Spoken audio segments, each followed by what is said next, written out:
All right, ladies and gentlemen, I've muted everybody, so if you have a question, feel free to ask. All right, today we're going to talk about 5 points to really dominate this market. I'm going to start out. By the way, okay, so today is April 20th. All right, so you're almost 1 month into the second quarter. A lot of people are in denial about that. That means you've been through the first quarter. You're in the second quarter. Yes, the market started off a little hotter, and then a crazy war started, but everything seems to be mellowing out now, and I think it's going to get back to busy. But I have people having their best year ever, about a third of my schedule. So it's always about the same. Third of my schedule having the best year ever, third about doing the same, and the third not. Okay, so that really doesn't change. So just get out there and do what you're supposed to be doing and stop focusing on the market. It's not the market. It's between your ears. That is the most important part. So I'm starting with point number one, 3 biggest mistakes people make. Overpricing. Okay, that's number one, I think. In today's market, if you want to get property sold, you have to be priced accordingly. Now, are the rates going to get better? Is the market going to pick up? Yeah, but that's not what it is right now. Right now is you have what you have. Excuse me. Okay, so don't present what's to come. Don't be a fortune teller. Yeah, well, everything's going to get better. And unless you're saying to somebody, you should just wait if you want that much, because, yeah, the reports are the market's going to get better. We don't actually know that. But if you have somebody that doesn't have to sell, that wants a crazy price, yeah, I wouldn't take it. Just tell them to wait. Wait till October, September, whatever. But if people that want to sell today, you need to have a great presentation. And that's the second part of this first point is, how is your presentation? You know? Your presentation needs to be really good. You need to look, the number one tool, I think, other than my brand and the marketing, which I'm going to get to next, is my ability to present a CMA properly. I never say a price. I get them to tell me what they think it's worth by presenting this way. If it's a husband and wife, I'll put a CMA in front of each one of them, highlighting all the questions I'm going to ask. I make them answer me. Okay, where's that first property? Oh, it's on Oak Street. Do you know where that is? Have you been in that home? No. And now if I've been in it, I will say I've been in it, or I sold it, whatever, right? And the reason I'm bringing that up, because it might come up later, all right, when they talk about how wonderful their flooring is and their cabinets. And no, I've been in that house, okay? Yeah, yours, it's just like yours. Especially in, Las Vegas and Arizona, nothing's old. California, there's a few things that borderline old, but still it's 3 of the easiest places on the planet to do a CMA, because you're going to find model matches in the same square footage. And there's some markets that aren't that easy, but these are pretty simple as far as the CMA goes. So price it properly, present the CMA. I always start with 3 solds, because that justifies appraised value. And then I get to the most important, which is their competition. So I walk through, ask them questions. Look, how many bedrooms does that house have? Oh, what's the lot size? Does it have a pool? Right? And I make it, because when I finish presenting, I'm going to say to them, okay, guys, now you're a buyer in today's market. You tell me, what should your home go on the market for? I find by doing it that way, they become less delusional, although some still will be. Okay, so there you go. And the last part is, what's your marketing presentation? And if you're with Berkshire Hathaway, you have an incredible marketing presentation in the VAC. All right, in the you have a tremendous in the VAC or the Resource Center. I would say definitely use that in your presentation. Okay, so that's the first point. Number one, the biggest mistakes we allow sellers to make is overpricing their property, and it's usually done by a poor presentation or weak marketing. All right, so take the extra time when you're on a listing presentation to make sure you get that, because that initial price, all right, is where you want to be. I was just on a coaching call with an agent I haven't talked to in a couple of weeks, and they took 3 listings and had 2 sell because they priced them right. It's not rocket science, guys, and don't kid yourself. Okay, if you let a seller put a house on the market and you sign a contract, it's like agreeing, I can get this price. And if you can't, you need to let them know. All right. I also think, so that's point number one. Point number 2 is, do your buyers understand what it costs by waiting? I don't think they really do. Well, the interest rates are going to come down. Well, are you going to continue to pay? If they're renting, right, you're going to continue to penalize yourself until that happens? Well, what do you mean? Well, the last person I gave this to as an example to, he had been in this same place for about 4 years. The rent went up 3 times. All right. And I asked him, what's your tax benefit of renting? Well, there is none. Right. What's your principal reduction? Well, there is none. Right. What's your appreciation? Well, there is none. Right. So, but the rates are high. Yeah, but there's never a situation that renting is better than owning. You're going to buy now because look what happened in January, early February when the rates hit 5.99. Most lending institutions were reporting that they had not this many open applications for 5 years. And that was just 5.99. Wait till it hits 5.75 and 5.5, and it's going to over the next few years. I believe it's going to. But once again, we don't know that for sure. So we can only go by what's going on right now. But buyers, so you want to help them understand that buying right now is a great time because more than likely they're going to be able to refinance. But even if they can't, nobody keeps a mortgage 30 years. They'll be able to refinance at some point for a lower rate. It makes no sense to wait if they're renting. Now, if they already own, everything's relative. If you wait to get more, you're going to give more. So it's all relative. I think right now, once again, you have more of a choice to choose from. When the rates go down, there are going to be multiple offers. Appreciation is going to kick back in. It's not rocket science because there's so many people out there that want to move, that can move, that are renting, that should be buying. And when we give them a reason, and that's what happened when the rates hit 5.99, there was a reason. Get out there, get something done. So the cost of buying outweighs the cost of waiting way outweighs the cost of buying now, I think. And I just don't think a lot of buyers understand that. All right. So that's number 3 on my list. Number 4 on my list is how do you actually, well, that's actually number 2, sorry. Number 3 on my list is how do you actually get top dollar for your home? By making the price real aggressive today. It's really that simple. All right, you make the price real aggressive today. People compete for it. You might get over asking. That's happening in California. That's happening in Arizona, in Nevada. But once again, you have to be really well priced because people understand what properties are worth today. Guys, we have to understand, and you tell sellers, we've never been in a time in the history of real estate where people are more educated than they are right now. They pull their phone out. They pretty much have, 70, 80% of the information that we have, right? And, so you can't hide the value. Zillow and Redfin and Realtor.com, and those are pretty accurate today. They really are, especially since Zillow stopped buying properties. I mean, they're really definitely pretty close, and because it's not rocket science as to how to come up with an appraised value of a property or a Zestimate or a, Redfin. They want people to be calling them. So it's a smart way to get business. I mean, Zillow is involved in a lot of real estate transactions today. They're not dumb. They're a great marketing company, right? But to actually get top dollar for your home, you have to put your home on at the right price. Well, the rates are going to come down. Well, then wait. I'm still going to be in real estate. If you really want to get top dollar for your home, now you have to understand that you have a fiduciary responsibility to the seller, which means I am going to tell them the truth, even if it, costs me a listing. That's what a fiduciary responsibility is, right? You have to tell them the truth regardless. That means even if they decide not to list right now, right? By the way, if you have somebody who wants to list overpriced, all you're doing is devaluing the property and hurting your seller anyway. You're better off being confident, telling them to wait and let me, follow up with them, keep them informed.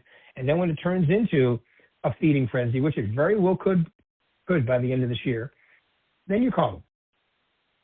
All right?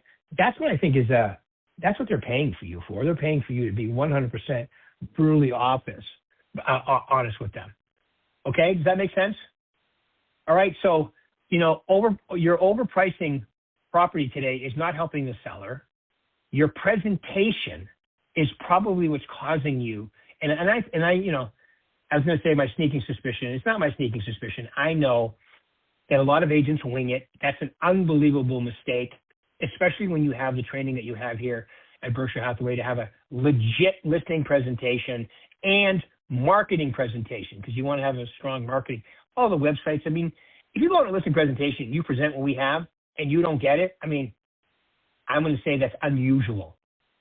All right, you got to be confident, competent, and natural, and the only way you do that is by practicing it. Practice, practice, practice. You know, if you're in Nevada, you know, the average listing conversation you're having at someone's home is about $14,000. In Arizona, it's probably 16, 17, and in California, it's probably closer to 20. Right? I mean, every time you go into a seller, and sometimes way more. You know, we have some agents that, I mean, their average sale price is $2 million. Right? I mean, that's an expensive conversation to go in and wing it, which I think is that's just crazy to me. All right, so if you want to be taking more listings, have a presentation, practice it. If you want to learn, call me, right? You know, join my coaching. Somebody asked me last week at Success Series, if I join coaching, will you role play? Of course I will. Role playing is extremely important. Usually role play situations come up on a coaching call, especially in the groups of 4. Right? But definitely, and don't be, you know, email my assistant, Lisa P at bhhsnv.com. Lisa P at bhhsnv.com. All right. So, and then look at this one. This is number 4. Okay. So people always ask me, and I thought, what a great time to bring this up. What would I do today if I went back into real estate? That's a great question. I'm even going to say, what if I went back into real estate and I was new to the area? Which, I mean, I consider myself still technically new because I didn't sell real estate here. I know a bunch of real estate agents in all of our markets, but I don't know a bunch of people to list and sell to. So if I went back into selling into Las Vegas, you know, where I currently live for the last 15 years, I know the area pretty well now. I know some people here. I play in a golf league. So I would start there. But the first thing I would do for creating listings in my life was I would slowly go back. I would use either RedX or Mojo. I'd probably use RedX. They're not paying me to say this. They probably should, though. No. And I would go back in time, the customized search. Don't use a dialer, but you can use the information, the data. Just don't use the dialer. And I would go back and I would say, okay, 6 months at a time in the area I want to work. And for me, you know, where I come from, the area would be North Las Vegas, Henderson. Yeah, that's the whole valley. Because if I'm doing old expireds, I will drive half an hour, you know, even 40 minutes, but nothing's far in Vegas. California, you're already used to doing this. Arizona, you guys probably need to drive a little further too. And if I was in Arizona, I would do the same thing. Probably not the whole market, but I would definitely pick, because there's so many numbers, you wouldn't have to. But in Las Vegas, nothing's really that far.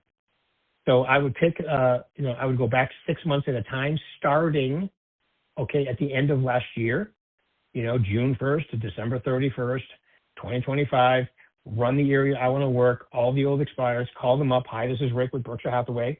I see your home was on the market a while back. It didn't sell. I was calling to see when would be a good time for us to get together and talk about getting it sold this time. And the reason I start off that direct is because, oh, no, we're not selling now. Oh, you're not? That's interesting. Had you sold, where are you going to go? Right? Same system, open-ended questions, repeat, approve, ask my next question, appear to be interested. It's always actually better if you are. One question to keep them on the phone if you think they're going to hang up is, just one question. Your house looks gorgeous. What do you think stopped it from selling? And then because everybody has an opinion. And it's usually the agent, which allows you to go, really? How'd you find that agent? But, you know, you just be inquisitive. Okay? So that's the first thing, and I would go back probably 4 years, 6 months at a time. You're right. I would have a tremendous amount of people. They would all be loaded up in the VAC. They'd be getting a newsletter from me. They'd be getting a neighborhood report. And you got to set them up one at a time, but it would be worth it. Because I would tell you something. It would probably take me a year to do this. But every day I'm talking to new people. Every day I'm loading people up with the story of coming back in a year, coming back in 6 months. Okay, I'm ready now. You know, and I would, and I've done this more than once. When I was in California, I did it. In a very short period of time, I listed a bunch of properties and filled the pipeline with a bunch more. Okay, so that was only 12 years ago when I did that, because that's right before I started here. Right, so that's the first thing I would do. And then everything else I just mentioned, all right, everybody in my sphere, everybody in my golf league, everybody in my gym, everybody would all know that I'm back in selling now. Hey, who do you know that I can help? I don't mind being a salesperson. As a matter of fact, I'm going to take it one step further. I really am proud of being a salesperson, because I think salespeople are a different breed of person. And I'm proud to be one of them, because they're self-starters. They're the people that make the most money on the planet. You know, when people think of Steve Jobs, let me tell you what Steve Jobs was: an incredible salesperson. He was selling, people go, well, no, he's a computer guy. Well, he understood the computer decently, but what he did understand was how to motivate people to get what he wanted out of the computer, which a lot of them told him at the time was impossible. That became possible because, they developed a term for him called reality distortion field. His staff would be like, oh, there he goes again, talking like something exists that doesn't. But that's how you talk it into his existence. I firmly believe that. So that's where I would start, and then I would build my sphere up. As I'm taking listings, I'm going to call and knock around my open houses that I'm having that are my listings. I'm going to send them out information about, I just listed this property, I just sold this property. If it's in the area I can physically knock, I'm going to do that. My morning would be prospecting. My afternoon would be handling my deals and going on my appointments, buyers and sellers.